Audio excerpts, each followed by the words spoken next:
The year was 1816. Europe and North America had just been through a devastating series of wars, and a slow recovery seemed to be underway. But nature had other plans. After 2 years of poor harvests, the spring brought heavy rains and cold, flooding the rivers and causing crop failures from the British Isles to Switzerland, while odd-colored snow fell in Italy and Hungary.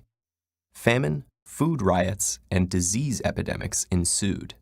Meanwhile, New England was blanketed by a strange fog that would not disperse as the ground remained frozen well into June.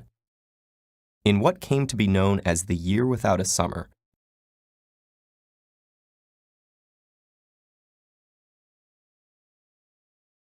some thought the apocalypse had begun, a mood captured in Lord Byron's poem, Darkness. I had a dream, which was not all a dream. The bright sun was extinguished, and the stars did wander darkling in the eternal space, rayless and pathless, and the icy earth swung blind and blackening in the moonless air. Morn came and brought no day. They had no way of knowing that the real source of their misfortunes had occurred a year ago, thousands of miles away.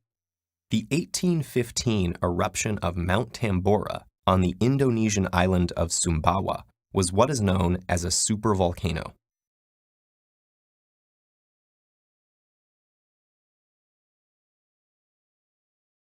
Characterized by a volume of erupted material many times greater than that of ordinary volcanoes.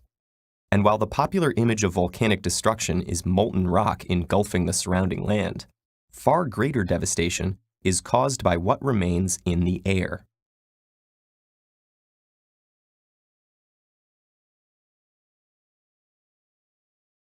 Volcanic ash dispersed by wind can blanket the sky for days, while toxic gases such as sulfur dioxide react in the stratosphere, blocking out solar radiation and drastically cooling the atmosphere below.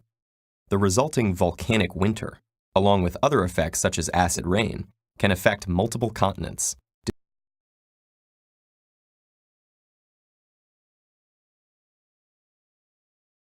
disrupting natural cycles and annihilating the plant life on which other organisms, including humans, depend.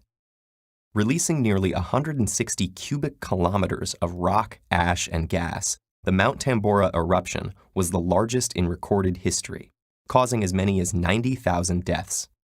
But previous eruptions have been even more deadly.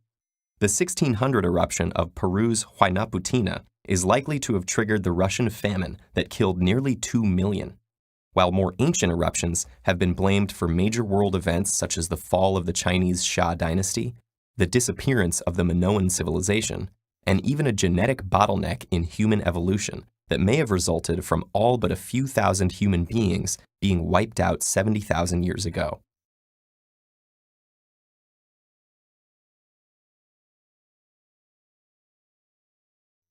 One of the most dangerous types of supervolcano is an explosive caldera, formed when a volcanic mountain collapses after an eruption so large that the now empty magma chamber can no longer support its weight.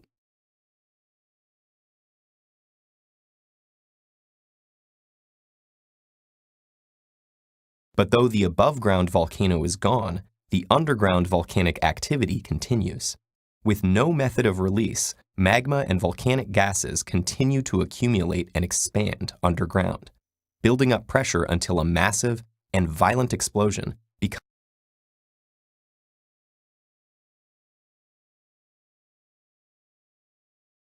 becomes inevitable. And one of the largest active volcanic calderas lies right under Yellowstone National Park. The last time it erupted 650,000 years ago, it covered much of North America in nearly 2 meters of ash and rock. Scientists are currently monitoring the world's active volcanoes, and procedures for predicting eruptions, conducting evacuations, and diverting lava flows have improved over the years. But the massive scale and global reach of a supervolcano means that for many people, there would be nowhere to run. Fortunately, the current data shows no evidence of such an eruption occurring in the next few thousand years. But the idea of a sudden and unavoidable civilization-destroying apocalypse caused by events half a globe away, will remain a powerful and terrifying vision, less fictional than we would like to believe. The winds were withered in the stagnant air, and the clouds perished.